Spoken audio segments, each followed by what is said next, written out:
Hello guys, it's our off day today. So, mayroon tayong waist trainer. Katatapos ko lang nag-workout. Nag-workout pero noodles naman yung kanyang brunch. O, diba? Eh, di wow yan, right? Anyway, wala tayong pagkain eh. Mamalengke pa tayo mamaya. Tsaka kape and tinapay. So, ngayon, magdi-general cleaning ako with bathroom. Hindi naman maganda-ganda naman yung panahon. Hindi ako tamarin mamaya na pumunta ng mall. Punta tayo. Makulimlim siya. Sana hindi umulan. Diba?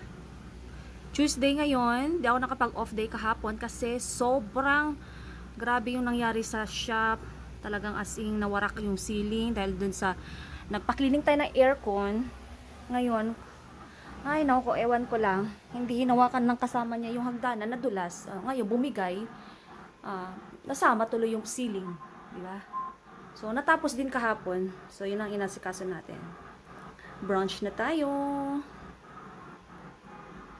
So, kain tayo guys. Ito yung pagkain natin. Brunch na kasi mag-alas 12 na.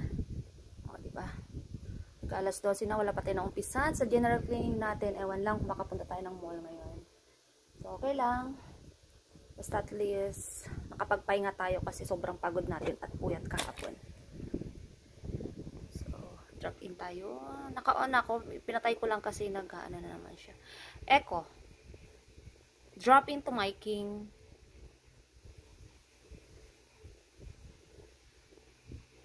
Okay. Grabe, napakainit sa kanila. 100 degree. Diba? Desert kasi sa kanila. So, kain tayo guys. Okay guys, nakalinis na tayo. Pati balcony, nilinisan natin. Medyo mangin-angin sa labas.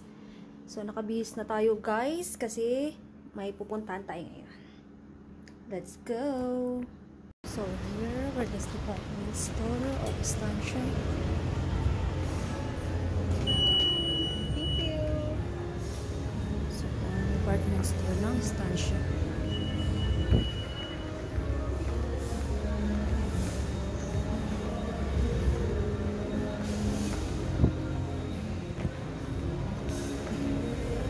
So, we will see.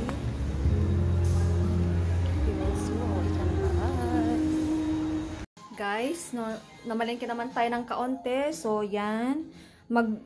Ilaga natin yung beans. Then, may tayo pata ng kaonte. Yan lang, konti lang. Sa bahay na tayo, saging. Ang mahal lang saging, guys. 60 plus na yan, no?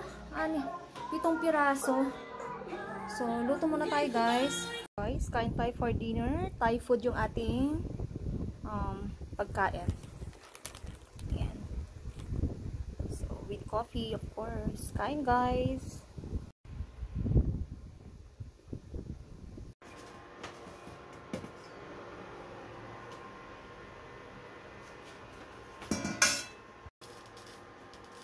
So, guys, nalaga na yung ating beans with pork. Diba? Marami-rami na pala yung malit na plastic na ganun. Then, yung ating repolyo. So, magigisa na tayo, guys. Pangit tong, na to? So, isa lang tayo. Then, isahog din natin tong ibang chicharon. Diba? Luto na yung ating bitsuela sa Ilocano. Beans naman sa English. Diba? Yummy.